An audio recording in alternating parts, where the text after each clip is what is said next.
గరుడ పురాణం హిందీ ధర్మంలోని 18 పురాణాలలో ఒకటి. ఇది విష్ణువుకు అంకితం చేయబడింది. ఇందులో మరణానికి ముందు కనిపించే సూచనలు, మరణాంతరం ఆచారాల గురించి వివరిస్తారు. పితృదేవతల దర్శనం, నీడ కనిపించకపోవడం, రహస్య ద్వారం, యమదూతల దర్శనం వంటి లక్షణాలు మరణాన్ని సూచిస్తాయని చెబుతోంది. గరుడ పురాణం ప్రకారం వ్యక్తి మరణించిన తర్వాత 13 రోజుల పాటు గరుడ పురాణం చదవడం ద్వారా ఆత్మకు శాంతి కలుగుతుందని నమ్ముతారు.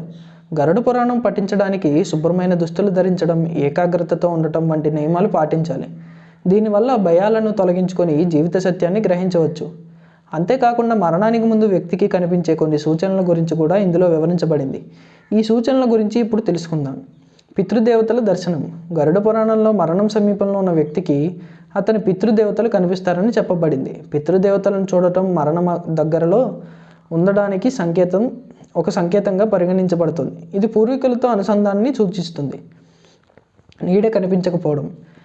వ్యక్తి మరణించే ముందు కొన్ని అశుభ సంకేతాలను కనిపిస్తాయని గరుడ పురాణం చెబుతుంది. వాటిలో ముఖ్యమైనది నీడ కనిపించకపోవడం. నూనె, నెయ్యి, నీరు లేదా అద్దంలో తమ నీడను చూడలేకపోవడం మరణానికి సూచనగా భావిస్తారు. రహస్యమైన ద్వారం. మరణానికి కొన్ని క్షణాల ముందు వ్యక్తికి ఒక రహస్యమైన ద్వారం కనిపిస్తుందట. గరుడ పురాణం ప్రకారం ఆ ద్వారం నుండి ప్రకాశవంతమైన తెల్లటి కాంతి కిరణాలు వస్తాయి. ఇది మరణానికి చేరువలో ఉన్నట్లు సూచిస్తుంది. యమదూతల దర్శనం. గరుడ పురాణం ప్రకారం మరణానికి కొంత సమయం ముందు వ్యక్తి యమదూతలను చూస్తాడు. యమదూతలను చూడటం అంటే మరణం ఆసన్నమైందని అర్థం. గరుడ పురాణం ఎప్పుడు పఠిస్తారు?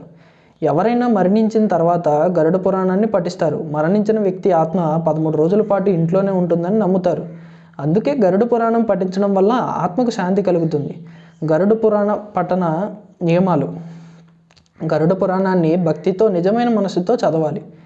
గరుడ పురాణాన్ని ఇంట్లో ఉంచకూడదు, ప్రత్యేక స్థానంలో ఉంచాలి. గరుడ పురాణాన్ని పఠించేటప్పుడు శుభ్రమైన దుస్తులు ధరించాలి.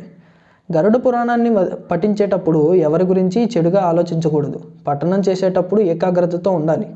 ఈ నియమాలను పాటించడం వల్ల గరుడ పురాణం ఫలాన్ని పొందవచ్చు. గరుడ పురాణం మరణం గురించి మనకున్న భయాలను తొలగించి జీవితపు సత్యాన్ని తెలుసుకోవడానికి సహాయపడుతుంది.